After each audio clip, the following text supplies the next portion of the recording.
मैं कह रहा था कि अभी मैं आप लोगों की सबकी बातें सुन रहा था।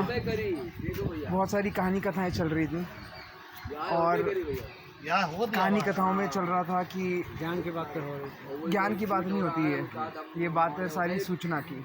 ज्ञान और सूचना में फ़र्क है। सूचना ये मिली है कि शिव जी की जटाओं से गंगा माँ निकल रही हैं।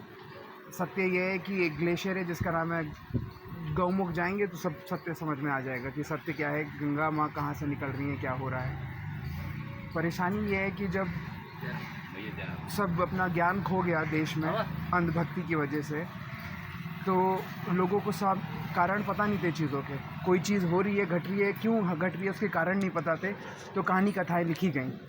कहानी कथाओं में बातें लिखी गईं और वही बातें अब समाज में चल रही हैं। और आप कहते हैं कि सबसे ऊपर वाला जो लोक है, जो निराकार का जो लोक है, आप उसको मानते हैं।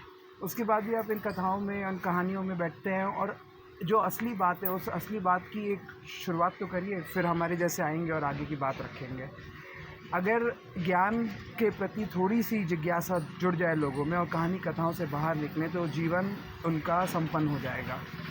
इन कहानी कथाओं को पूरा चर्चा 1 घंटे तक हुई है यहाँ पे, और सिर्फ ये इसका अवतार हो, उसका अवतार हनुमान जी, इसके अवतार विष्णु के अवतार गौतम बुद्ध, किसी को पता ही नहीं है क्यों। कारण क्या था कि ये कहानी घटी गई कि गौतम बुद्ध विष्णु जी के अवतार हैं।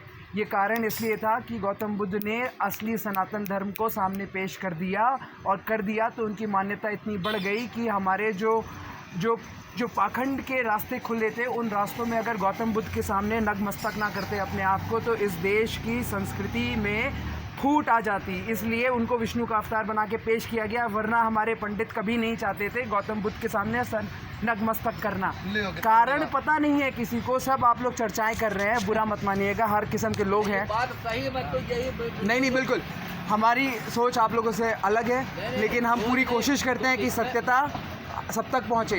इसमें भी दिखाया गया कि ये बुद्ध जी को इनका अवतार बताया गया, लेकिन मैं नहीं मानता हूँ। उसका कारण मैंने आपको बता दिया। हम तो सब सुन रहे थे। हम सब अगर निराकार समझ जाए तो हम सब शिव के अवतार ही हैं, सिर्फ हनुमान जी नहीं। तो लेकिन शिव निराकार हैं, उनकी आपने जटाएं निकाल दी हैं, उनके यहाँ उनकी जटाओं से आपने नदी बहा दी है। शिव निराकार हैं,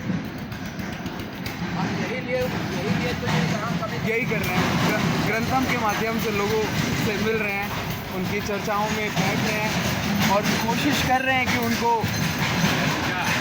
तार्किक दर्शन दे पाएँ। अगर इस देश में तार्किक दर्शन शुरू हो जाए तो ये देश ज़रूर विश्व गुरु बनेगा।